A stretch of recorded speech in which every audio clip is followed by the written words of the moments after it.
है, आप उससे सहमत हो सकते हैं, असहमत हो सकते हैं। हम लोग उसी पर बात करेंगे। हमारे तमाम बहुजन समाज के जो महापुरुष हैं उनको मैं नमन करता हूं। तथागत बुद्ध हो, बाबा साहब अम्बेडकर हो, संत गाडगे हो, संत मणि रविदास महाराज हो, तमाम जो बहुजन महापुरुष हैं जिन्होंने पूरी जिंदगी अपनी खपा दी हम लोगों के लिए। और आज़ादी के बाद जो तमाम लोग जो राजनीतिक रूप से और सामाजिक रूप से सक्रिय हैं, उन सबको नमन करते हुए आज एक खास बात है। मुझे नहीं पता यहाँ ओबीसी के कितने लोग होंगे। आज बीपी मंडल साहब की जयंती भी है, तो इसलिए हम उनको भी याद करते हैं। आप सब जानते हैं, आप सब ज्ञानी हैं, ज्यादा समय नहीं हुआ है। हमारे पुरखे इस देश में राजा थे, सम्राट अशोक के हम लोग वंशज हैं। मौर्य साम्राज्य हो, नाग वंश हो, पाल वंश हो, सब हम लोग के राजा थे और हम ही खत्रिय थे, हम ही किसान थे, हम ही क्षत्रिय थे, हमारी ही जमीन थी। और जब हम राजा थे तो हम सचमुच विश्व गुरु थे। बुद्ध को विश्व गुरु कहा जाता है।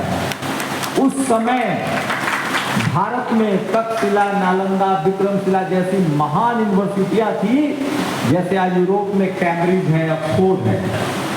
तब भारत सिविलाइजेशन का प्रतीक था।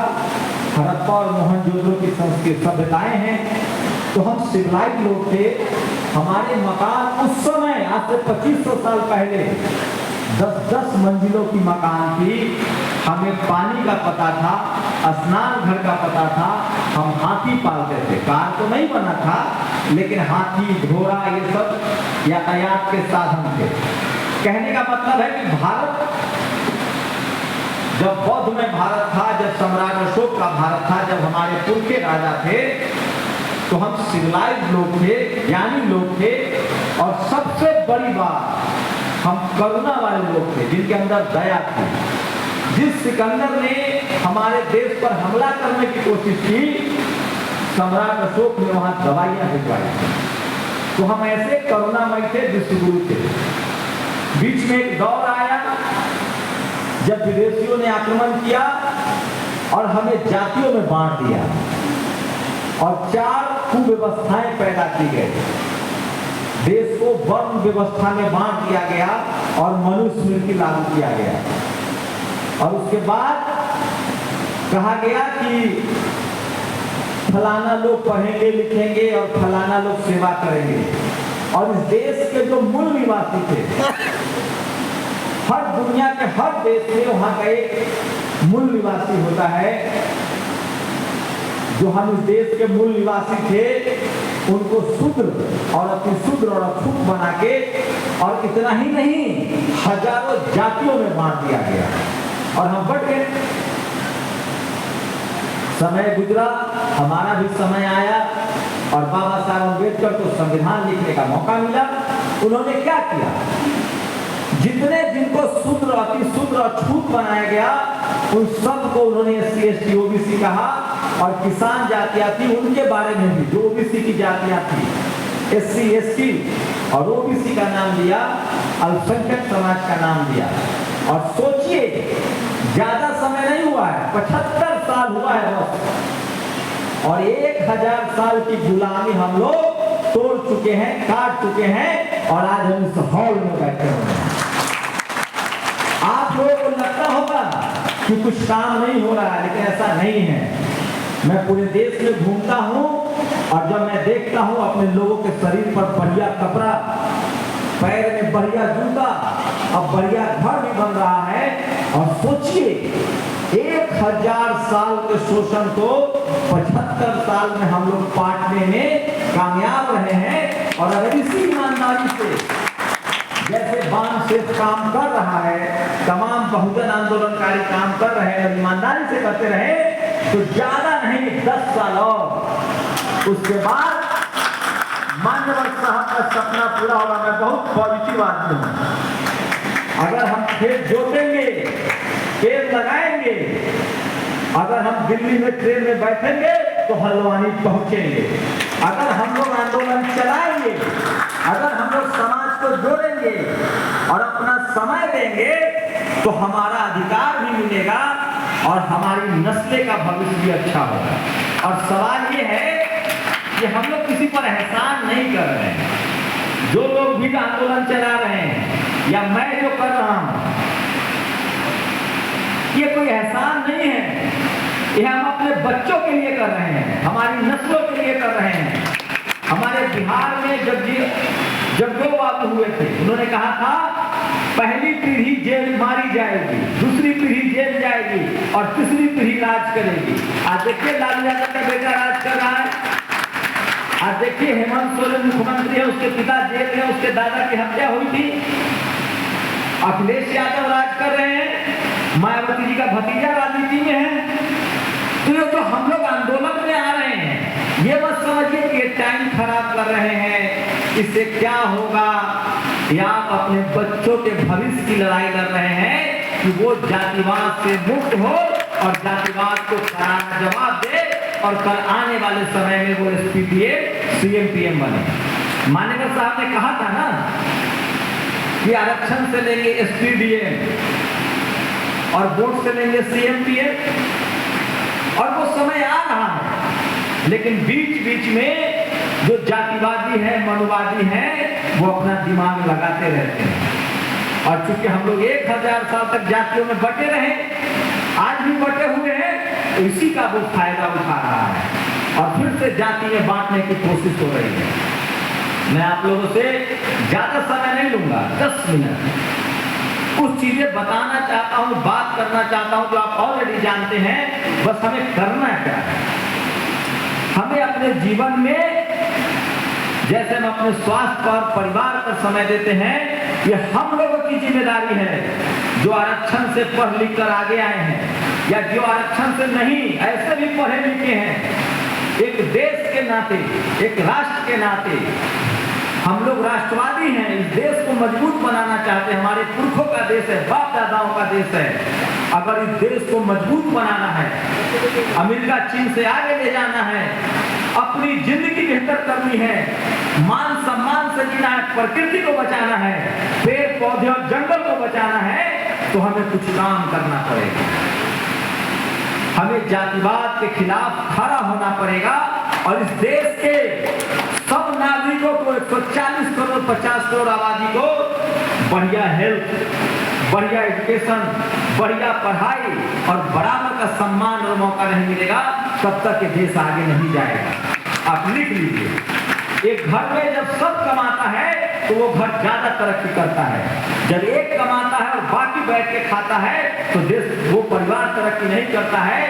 इस देश के जो जातिवादी और मनुवादी लोग हैं, वो चाहते हैं कि 90 रोटी हमारी थाली में रहे और हम 10 लोग मजा करें और 90 लोग 10 रोटी में गुजारा करें। आप जानते हैं, बहुत लोग, मैं मीडिया में हूँ, तमाम सवाल पूछते हैं SC ST OBC से कि आपके साथ जातिवाद हुआ है। किसे पूछते हैं? जो सफाई करता है, जो चमड़े का काम करता है, लोहे का काम करता है, जिनको स्कूल कॉलेज जाने का मौका नहीं मिला, जो डॉक्टर इंजीनियर नहीं है, अरे उसके साथ कैसे जातिवाद होगा भाई? वो तो अपनी जाति वाला काम करा जो तुमने बनाया था। जातिवाद तब होता है जब आप SPDM बनते हैं, कलेक्टर CM बनते हैं, डॉक्टर इंजीनियर बनते हैं, और जब अपने जाति वाला काम छोड़ के और जो उसके लिए काम बना हुआ था, जिसमें नाम है, पैसा है, शोहरत है, सम्मान है, तब आपके साथ जातिवाद होना शुरू होता है। अब गांव वाला जातिवाद भूल जाइए। गांव में क्या होता था? You understand? गॉड, बकरी, हमारी बकरी उनके खेत में चली गई, हमारा मवेशी चला गया, हमने उनके पेड़ से फल तोड़ लिया तो मारते थे। आज भी बेवकूफ लोग हैं, मूछ रखने पर लड़ाई करते हैं। ये गांव का जातिवाद है, इससे हमारा बहुत नुकसान नहीं है। ऐसे लोग जेल जा रहे हैं। और हमारे यहाँ तो, मैं तो बिहार से हूँ, हमारे यहाँ तो जो गांव वाला जातिवाद करता है ना, उसके कान के नीचे थप्पड़ पड़ता है, उसी समय करारा जवाब। अब जो हमारी नस्लों को खतरा है वो मीडिया में, हाई कोर्ट और सुप्रीम कोर्ट में कोलोजियम से जज बैठे हुए हैं हमारे बच्चों को जज नहीं बनने दिया जा रहा है, प्रोफेसर नहीं बनने दिया जा रहा है, डॉक्टर नहीं बनने दिया जा रहा है, इंजीनियर नहीं बनने दिया जा रहा है, खिलाड़ी नहीं बनने दिया जा रहा है। क्यों? क्योंकि वो हमारे लिए नहीं था। वहाँ पैसा है, मान है, सम्मान है, शोहरत है, रुतबा है। तो अब जो जातिवाद है वो शहरों में आ गया है। Media, judiciary, college, university, bureaucracy, business, जब तक आप गरीब बने रहेंगे आपको कहेंगे बहुत अच्छा। आप कहिए अ से अनार तो बहुत अच्छा, आप कहिएगा अ से अधिकार तो उनके सीने पर सांप लौटने लगता है। अरे ये क्या बोल रहा है? आप चपरासी बन जाइए, सब्जी बेचिए, ड्राइवर बनिए, उनके घर में खाना बनाइए तो आपको कहेंगे बहुत अच्छा आदमी है, हम तो इसके साथ खाना खाते हैं, हम कहाँ जातिवाद कर रहे हैं। अरे बेईमानो, हम समझ गए हैं तुम जातिवाद तब करोगे जब हम एसपीडीएम कलेक्टर और तुमको ड्राइवर बनने के लिए कहेंगे। तो दोस्तों, ये लड़ाई अब शहरों में आ गई है और ये लड़ाई हम पढ़े लिखे लोगों को लड़ना पड़ेगा। जो कलेक्टर बन गया है, एसपी बन गया है, डीएम बन गया है, मेरे जैसा पत्रकार बन गया है, आप किसी भी सरकारी नौकरी में हो, किसी भी बिजनेस में हो, आप किसी भी खेल में हो, अगर आपके अपने बच्चों को बचाना है तो आपको जातिवाद के खिलाफ लड़ना होगा। और जो पावर सेंटर्स है, जहां पैसा है, जहां पावर है, मान सम्मान है, वहां पर जातिवाद है, गांव में जातिवाद नहीं है, उसके खिलाफ आपको लड़ना पड़ेगा। और नहीं लड़िएगा तो ये लोग जो 75 साल में बाबा साहेब के आशीर्वाद से और उनके संघर्षों से हम लोग प्राप्त किए हैं और आज जो हमारे शरीर पर कपड़ा है, इस हॉल में बैठे हुए हैं, फिर से छीन लेगा ये लोग। इसी का चाल चला जा रहा है। तो हमारी लड़ाई पावर में आने की है, सत्ता में आने की है, ताकि हमारे नस्लों को उसका अधिकार मिले। एक डॉक्टर, एक इंजीनियर, एक वैज्ञानिक, एक खिलाड़ी, एक पत्रकार जब तक आप नहीं बनिएगा, हाईकोर्ट सुप्रीम कोर्ट में जज नहीं बनिएगा, आपके खिलाफ फैसला आता रहेगा। आज के डेट में जातिवाद का दो गढ़ है। अड्डा समझते हैं? अड्डा, गढ़, अड्डे, किला। मीडिया एक ही जाति का आदमी भरा हुआ है और दूसरा हाईकोर्ट सुप्रीम कोर्ट। खूब लोग लिखिए और पढ़िए। और मैं एक बात बता रहा हूँ, इस लड़ाई को लड़ने में हमारे पास सबसे बड़ा हथियार मिल गया है। आप सोचिए, आप हल्द्वानी के और उत्तराखंड के और देशभक्त होंगे, मैं बिहार के गांव में पैदा हुआ। अगर ये मोबाइल और सोशल मीडिया न होता तो आप मुझे नहीं जानते। आप जानते हैं हमें जातिवाद में उलझा गया मीडिया के दम पर। हमारे महापुरुषों के जन्मदिन नहीं दिखाया जाता है, हमारे संघर्षों को नहीं बताया जाता है, हमारी मार पिटाई को दिखाया जाता है। और अगर ये मोबाइल ना होता तो हमें झूठ न होते। रोज रोहित करुणा की तरह हत्याएं होती थी, रोज हाथरस की तरफ गैंग रेप होता था, हमारे नेता एकजुट नहीं होते थे। मैं आप लोगों से गुजारिश कर रहा हूं, आप लोग इस लड़ाई को आगे बढ़ाना चाहते हैं तो ये लड़ाई बंदूक की नहीं है, गोली की नहीं है, गाली गलौज की भी नहीं है। ये लड़ाई सोशल मीडिया पर, आप एक्स पर हो, फेसबुक पर हो, ट्विटर पर हो, इंस्टाग्राम पर हो, अपने अधिकार और संविधान की बात 4 लाइन लिखने में कितना समय लगता है। सरकार की चूल्हे हिल रही है। अगर बहुजन समाज के पढ़े लिखे लोगों ने लिखना पढ़ना शुरू कर दिया, हम पहले किताब लिखते थे, हमारे लोग पास पैसा नहीं था, नहीं पढ़ पाते थे। आज सबके पास मोबाइल है, 50% SC/ST OBC लोग पढ़ लिख गया है।